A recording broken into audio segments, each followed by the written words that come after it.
Rushing ahead now in our last segment to try to say something more about Greece. Let's just finish up on the intelligence warfare stuff. So Lagarde, a U.S. asset if there ever was one, is the new head of the IMF. Mario Draghi of the Italian Central Bank, another U.S. asset, is taking over at the European Central Bank. This will be, I think, worse than Trichet. Trichet already very bad. Draghi even worse. And, of course, Bernanke, right? We know all about him. So these three U.S.-controlled characters are now the dominant figures of world finance. This means the world depression is going to get much worse fast, and it's going to blow up quite soon in the form of some kind of a panic crash.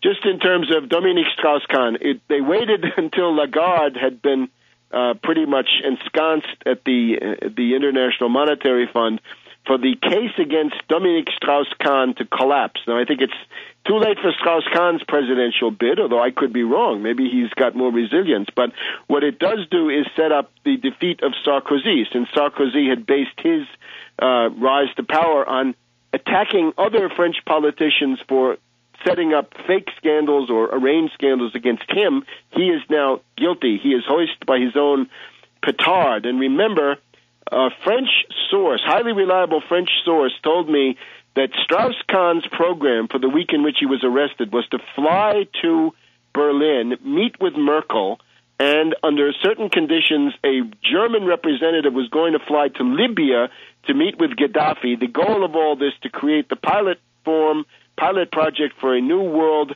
monetary system, at least in the nucleus thereof, the embryo thereof, to offer an alternative to the U.S.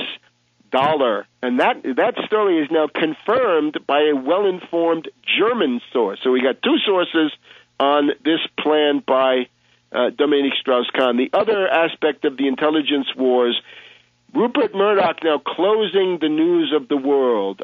Very old, very sensational tabloid newspaper. What can it mean? That he's trying to save some of his personnel, letting it go down. Remember, this whole business about phone tapping and hacking by the news of the world had played a key role in the 2006 summer crisis, which was essentially a planned coup d'etat by Prince Charles and Gordon Brown to get Tony Blair out. And the opposition to Charles and to Gordon Brown was Rupert Murdoch and Tony Blair, and the political system split over that. This was the reason we had to have liquid terrorism, and you can't take a hip flask into an airplane anymore because of liquid terrorism. That was to keep Tony Blair in power from 2006 to 2007 when he inevitably succumbed. Remember also that the people who run the British media empires are essentially puppets. They're not really who they seem to be. The British media tycoons generally don't fare too well. Think of Robert Maxwell, Jan Ludwig Hoch. Robert Maxwell found floating in the Mediterranean, I guess it was, after he fell or was pushed off his yacht. Conrad Black, another British media mogul, then I believe still in jail. And now is Murdoch in trouble? Can this scandal reach into Murdoch's inner circle?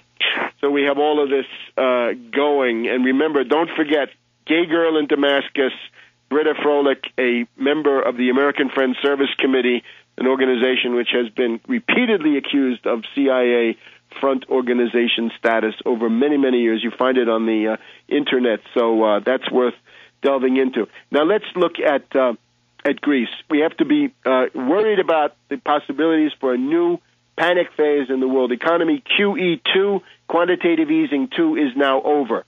But let's look at Greece. We've got this new program has gone through. Papandreou has survived a vote of no confidence. This is unbelievable after his failure of the past year.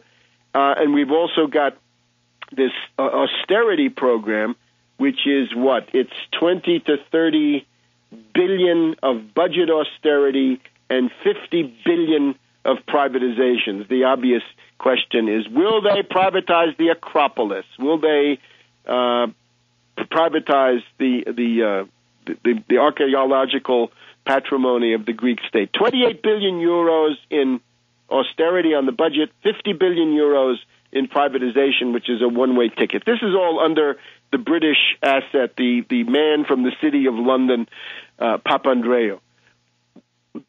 The obvious failure of Greek austerity is that you already have the shrinkage of the Greek economy by 5.5% in the last year and an unemployment rate of 16%. That already shows you austerity does not work. Budget cuts and austerity lead to greater deficits. They destroy the government part of the economy. The private sector has already collapsed.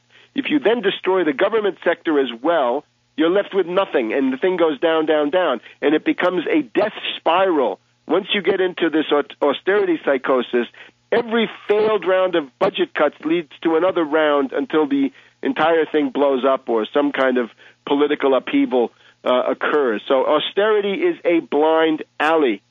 What Greece obviously needs is, first of all, to say it is physically impossible to pay this debt. Physically impossible. Now, the German position is interesting in the sense that Germany has the bad side. Germany says more austerity for Greece. That's insane. But Schäuble and others also say the bondholders must take a haircut. They must give up something. They cannot be the only ones. Compared to that, Trichet is much worse because he says, heavens, no, the bondholders are sacrosanct. They must be held harmless under any and all circumstances. No haircut for the bondholders. Now, when you look at the constellation of political leadership, you'd say, well, this is a terrible situation. Of course it is. There is no obvious political constellation. So what you've got to do is to administer a shock to reshuffle the political deck.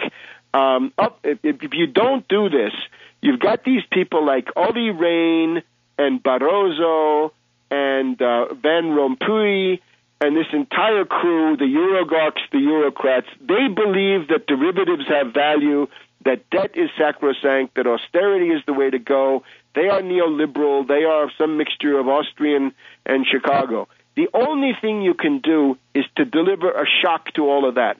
And the way you do that is to follow in the well-worn tracks of Mexico, Argentina, Brazil, dozens of other countries, big, small, neo-communist, whatever they are, all continents, a unilateral debt moratorium, a one-way freeze on all payments of international interest and principal. This by itself ought to get you a discount of about 50% on the debt. The only way you can negotiate with a banker is once you have stopped paying.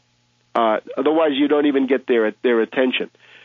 So this then could lead to the creation of an anti-derivatives bloc. That's essentially what we need, an anti-derivatives political bloc.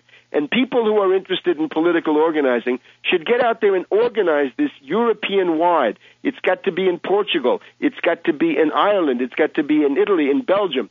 Remember also, from France and Germany, these bailouts are not bailouts of Greece. The Greeks never see a penny of this. They get no benefit. This goes to Deutsche Bank. This goes to Societe Generale. This goes to Barclays Bank.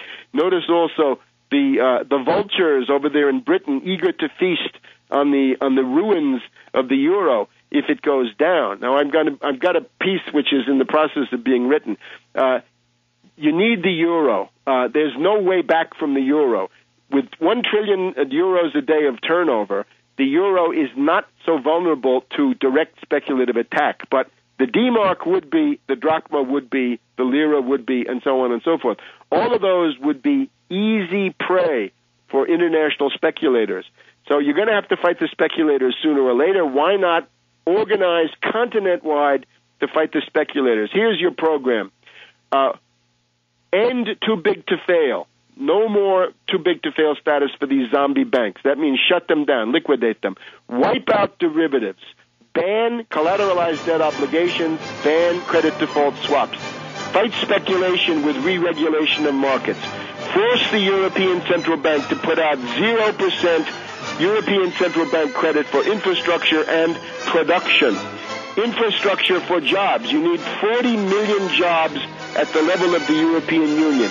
Build a European-wide movement for that, not this petty bourgeois country-by-country stuff. When it comes to it, the banks must fail, not the nations. Your goal is a European Chapter 7 orderly bankruptcy of the banks, wipe out the zombie banks, wipe out the derivatives, and tax them with a Wall Street sales tax to restore your budget. Those are some very elementary points of what should be done. And by the way, put the S&P people in jail because they were a criminal conspiracy back in 07-08. And we'll see you next week on World Crisis Radio.